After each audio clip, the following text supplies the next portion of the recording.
My name is Mohammed Adan and you're watching the English news program in Somaliland National Television. Here is an update of the main stories making headlines. Vice President of Somaliland attends an event focusing on improving of local government services. Ministry of Health organised a meeting on the annual plans of the ministry. Gunfire continues at Kenya Mall. As part of the GBLG project of assisting local governments in improving services sought, Vice President of Somaliland Abdurrahman Abdullah Ismail attended an event focusing on extending municipality services in urban and rural areas throughout Somaliland. Vice President of Somaliland Abdurrahman Abdullah Ismail Sayli'i provided brief remarks at the event, saying that improvement of law administration is a testimony of amelioration of government services. The Vice President also added that the GBLG project is sought to play a foremost task in achieving objectives of local governments, and that this administration keeps it as the paramount priority of improving local government system. Local government officials spoke regarding the importance of fulfilling objectives sought and ensuring systematic ways of benefiting this project for the citizens. Recently, House of Representatives have been hosting discussions in National Roads Development Law, which was previously presented to the House. Representatives have ratified the law with unanimous votes, saying that it will play an instrumental step in improving roads.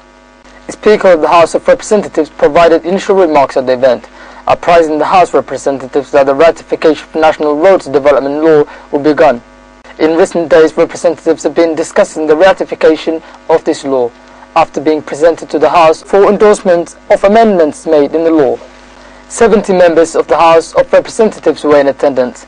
58 of them voted for the law, 8 voted against, and the remaining representatives were silent of endorsing the law. Members of the House of Representatives indicated the basis of ratifying the law as related to improvements sought to be made in the National Roads Development System, and the major step it takes in stepping up to rehabilitate roads throughout Somaliland, considering the safety of the travellers using those roads. Following comprehensive agreements reached over disagreements among two Somaliland tribes coexisted in Western Somaliland region of Odol, House of Elders questioned House members who participated in resolving tribal tensions over the role they played in maintaining peaceful coexistence among the two tribes and its cumulative effect on national development. Members of the House of Elders listened to reports of the House members who participated in resolving tensions that followed after skirmishes among two Somaliland tribes in Odol region.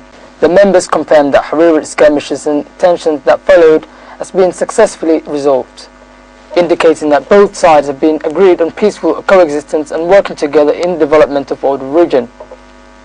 The House members expressed jubilation towards the brilliant role of cabinet ministers who played a major task in ensuring comprehensive deal signed between both sides.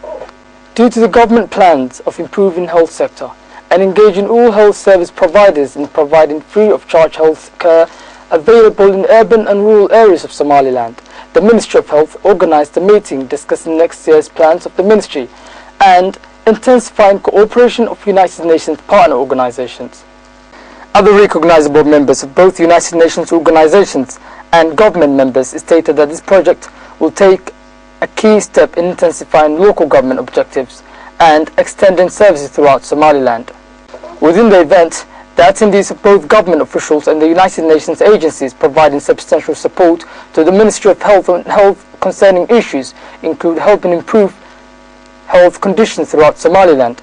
Minister of Health Salebaan Ahmed Isa speaking the integral necessity of this meeting and the major role it takes in improving health sector, he stated. The Director General of the Ministry of Health Usman stated that health services sought will surge as expected, and this meeting would precipitate improvement of health services in urban and rural areas of Somaliland. Asir Osman Ahmed, speaking on behalf of the World Health Organization, reiterated that WHO has and continues to cooperate with the Ministry of Health. A member of UNFP spoke at the podium confirming that more has been achieved in bringing health sector to a range of viability and still more is awaited to be done. According to the Ministry of Health, health sector is referred to one of a fast progress in Somaliland. The ministry still struggles to extend services and allow as many as thousands of people access rampant health services. Kashan Women Rights Advocacy Group hosted an event focusing on multiple ways that can be stamped out gender-based violence. Recognizable guests at the event reiterated the necessity of the regaling statistical results that showed increase in girls' enrollment in public and private co-education schools. In the event, attendees were significantly focusing on the ways that can be curtailed gender-based crimes and boosting up women enrollment in national co-education system. Zainab Haji Mohammed reminded attendees the underlying necessity of respecting human rights based on Islamic Sharia and the Constitution of Somaliland. She added that violating that rights can be seen as a huge crime committed through violating Sharia law and the national constitution. Abdul Libah, a member of House of Elders, confirmed that it's illegal committing gender-based crimes and pointed out the inevitability of bringing perpetrators to justice.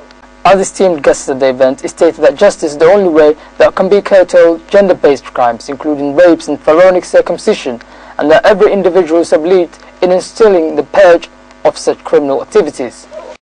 You're still watching the English news program broadcasted live to you from our studios in Hargeisa. And now for the international headlines in detail.